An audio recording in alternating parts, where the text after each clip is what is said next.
everyone, welcome back to Grammar for Academic Discourse class, and this is the meeting.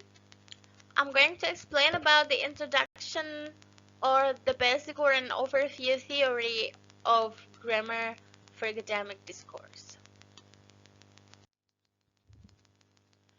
First, I'm going to give a definition from each vocabularies or each terms.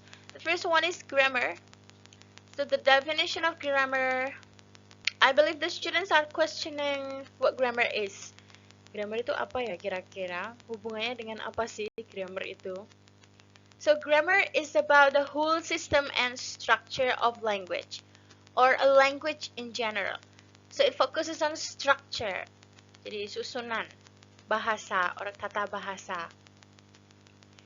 Usually taken as consisting of syntax or morphology, including inflections, and sometimes also phonology and semantics. Grammar is a particular analysis of the system and structure of language or of a specific language. So it is the study of the way the sentences of the language are constructed. Jadi ilmu tentang bagaimana cara struktur dalam sebuah bahasa itu dikonstruk atau dibangun.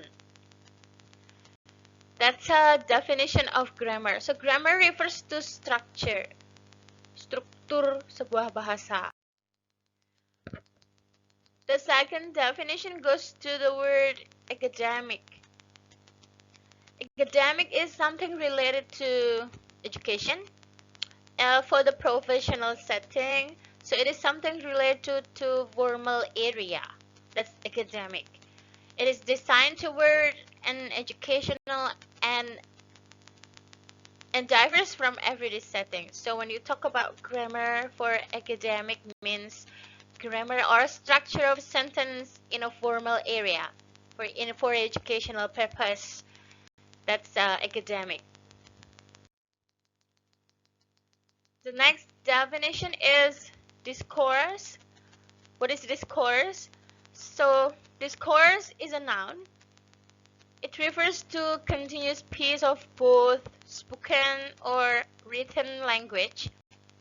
Discourse is dealing with the communication of thoughts by words, talk, conversation, and so on. So it's the language above the sentence level.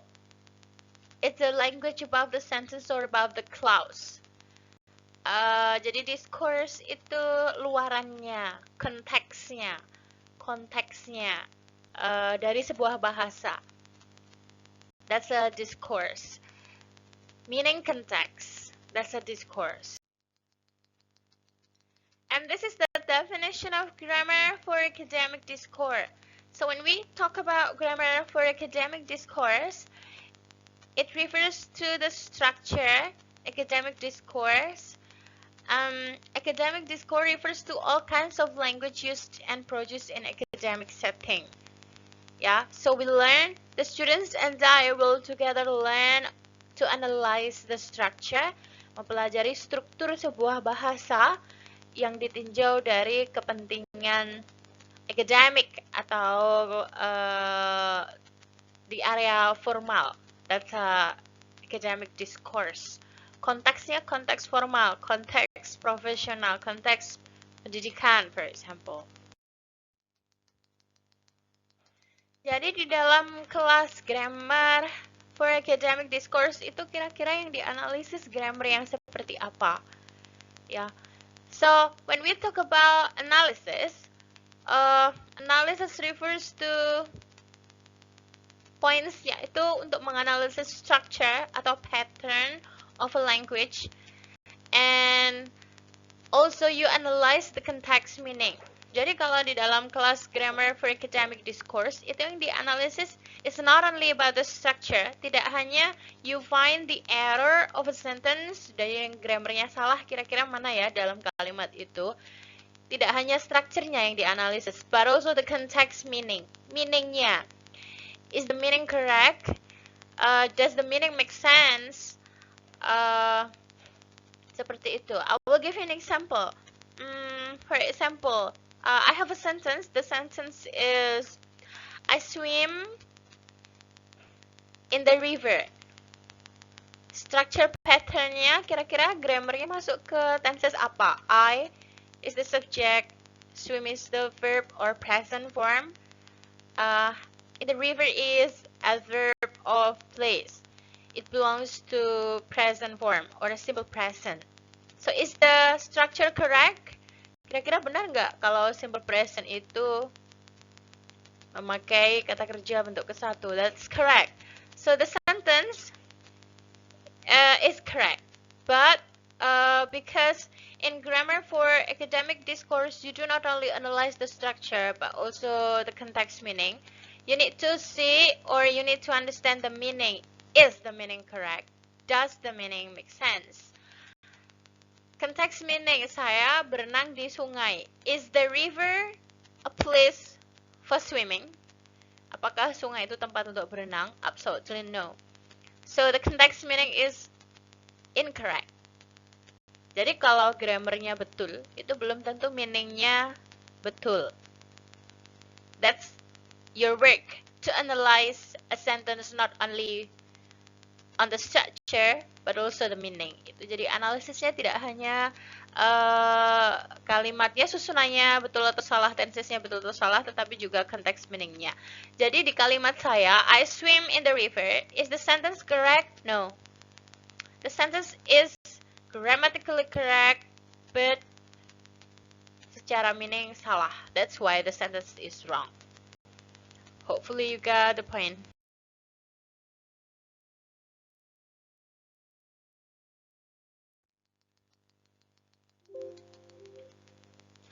So, in this class, in Grammar for Academic Discourse class, we analyze grammar in academic. The academic consists of formal setting area, which is TOEFL. So you will have the opportunity to learn on how to do TOEFL practice. The question or the structure, the question is from the structure or written structure from TOEFL. Jadi fokusnya itu Anda akan belajar latihan soal TOEFL di bagian strukturnya aja. Because TOEFL consists of reading and listening as well, but because our class is special for grammar, so you will analyze the question yang fokusnya di TOEFL bagian strukturnya aja. Karena itu TOEFL means it belongs to text or written, ya written text ya. Yang dianalisis ya written textnya itu. Kemudian yang dianalisis dari soal TOEFL itu apa? The first is the structure seperti yang saya jelaskan sebelumnya, and then you also need to analyze the context or the discourse analysis. Jadi konteksnya, the meaningnya, seperti itu.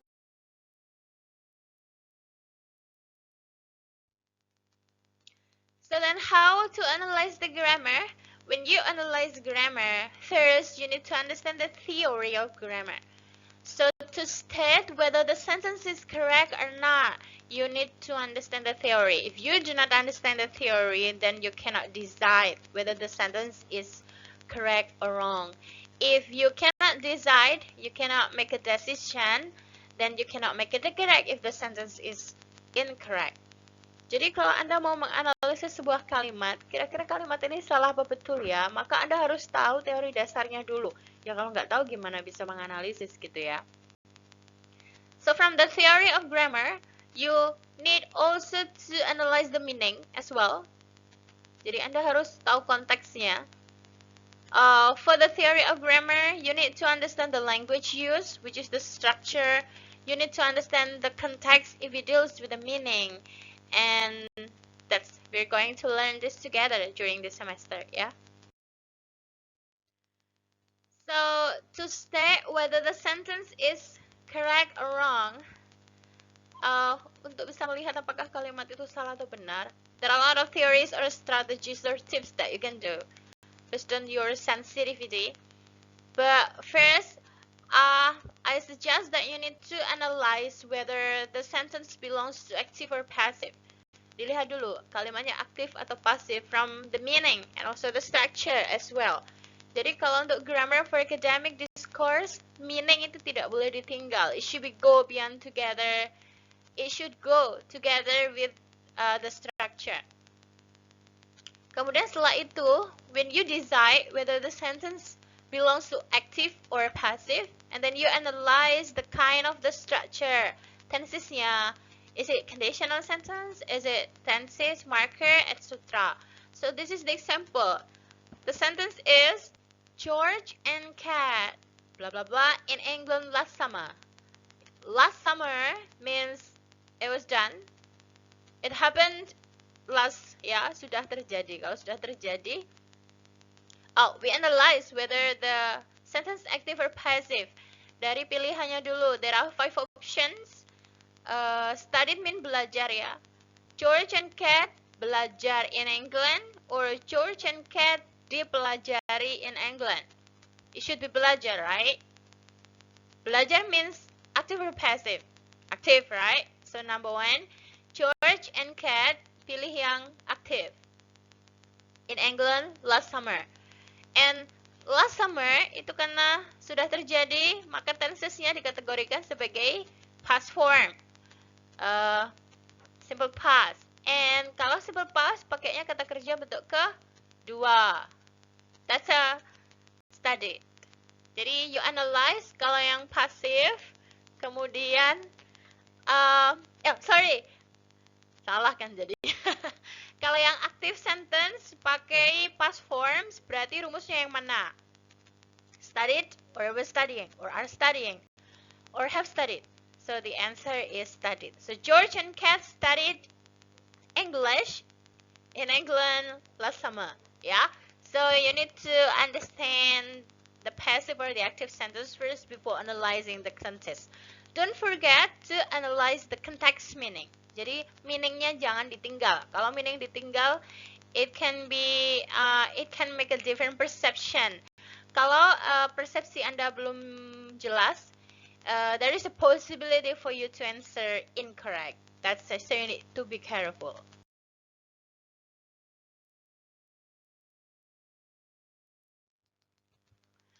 So now this is the question to analyze the context meaning. Sekarang latihan soal yang hubungannya dengan context meaning, ya.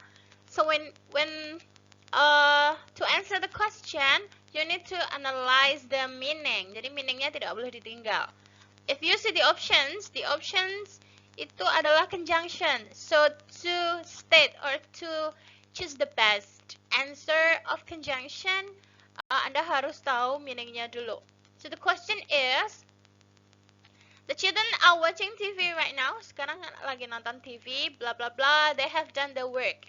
Have done, itu means something that has already happened just now, baru saja selesai. Berarti between the two clauses, you analyze which action comes first. Kira-kira mana yang terjadi duluan? Anak-anak nonton TV atau mereka mengerjakan PR dulu? If you analyze the sentence or the structure, kalau dilihat dari tensesnya, the children are watching, berarti melihatnya adalah sekarang. Bla bla bla, they have done their work. Mereka sudah selesai mengerjakan PR. So the first action is, kejadian pertama duluan adalah, yang selesai duluan adalah they have done their work. Kemudian that's why the children are watching TV. Kira-kira what's the best conjunction? Is it after, or though, moreover, in addition, or meanwhile? You see the context. Anak-anak sedang melihat TV setelah mereka selesai mengerjakan. Or anak-anak sedang melihat TV walaupun, moreover, in addition, or meanwhile. So I think the best answer is after. Yeah, that's it. So this is the example of analyzing the question from the context meaning and from the structure. I will introduce you to the question of TOEFL preparation, so get ready. And this is the explanation. I'm done explaining. And thank you for listening. Bye-bye.